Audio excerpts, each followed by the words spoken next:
ya di Islami dan paginya hari ini pasti ya pagi yang penuh dengan indah, pagi yang penuh dengan rahmat dari Allah, dan juga hari ini harus semangat. Karena kenapa?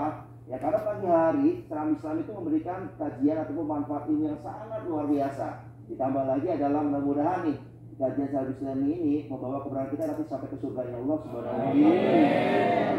Ini semakin semangat nih. Jadi kayaknya tadi dari awal kita ada gimmick yang tadi bagaimana sebenarnya sih bahwa ini sayang sama adenya, ngajari untuk ayo ajak sholat dan sebagainya gitu. Cuma namanya anak kecil ya, anak kecil kan ya nggak bisa dipaksakan gitu ya pelan-pelan.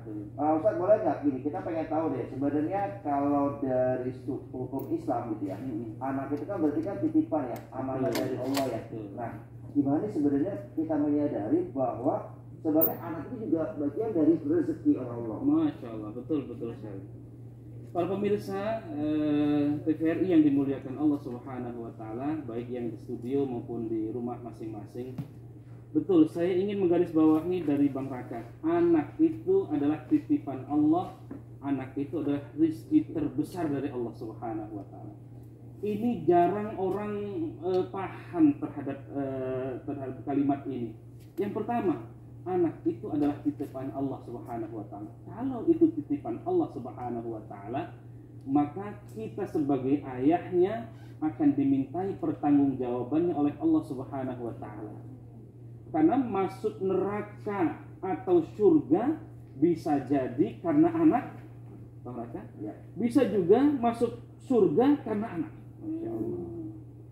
Ada anak yang mengantarkan ke surga, ada anak yang mengantarkan ke neraka. Wah, ngerti kalau ini. Nah, kalau begitu karena ini kita titipan, kullukum ra'in wa kullukum mas'ulun an ra'iyatihi. Setiap kita semua, termasuk kepala rumah tangga, adalah pemimpin. Maka setiap pemimpin akan dimintai pertanggungjawabannya.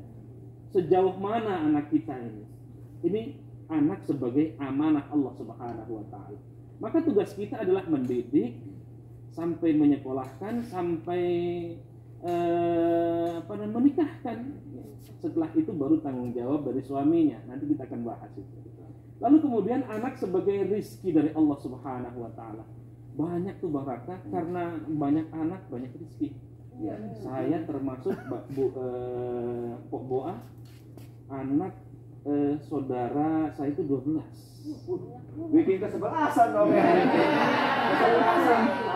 Pulang FC. Masya Allah ya, anaknya banyak. Banyak anak banyak rizki. Coba kalau anaknya ada yang jadi dokter, ada yang dosen, ada yang pejabat, begitu pulang kampung, bahagia orang tuanya. Dan ternyata anak itu memang mendatangkan rizki dari Allah Subhanahu wa taala. Ada orang yang awalnya biasa-biasa saja, begitu menyekolahkan anak, rizki itu datang, Masya Allah. Ya. Karena sesungguhnya mendidik anak, memberikan makan kepada anak itu juga infak atau sedekah terbaik.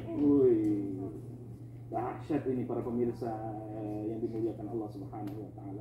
Jadi jangan hitung-hitungan. Nah, ini sama anak hitung-hitungan. Betul, apalagi kayak Boa sama Ade jangan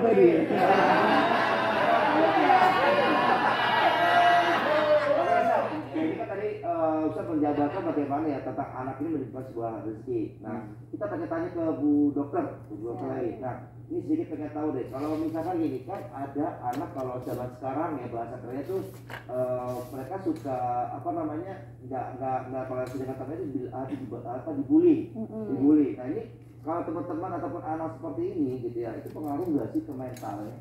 Oke. Jadi pertama kita bahas dulu mengenai anak itu apa. Jadi anak dalam bidang medis ini dikatakan seorang anak apabila dia berusia di bawah 18 tahun. Jadi sampai 18 tahun pun itu masih dianggap anak.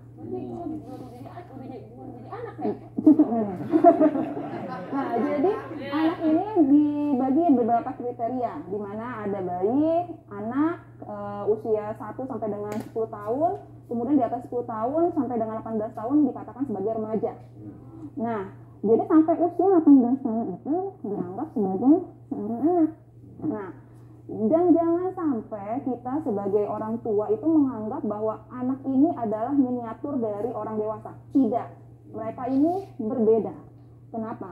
Karena anak merupakan sesosok manusia di mana dia memiliki pertumbuhan dan perkembangan. pertumbuhan dan perkembangan ini hanya ada di Bocor.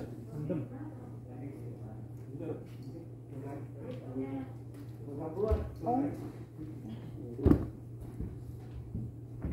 Iya, Mak. Gimana? Belakang aja sebenarnya.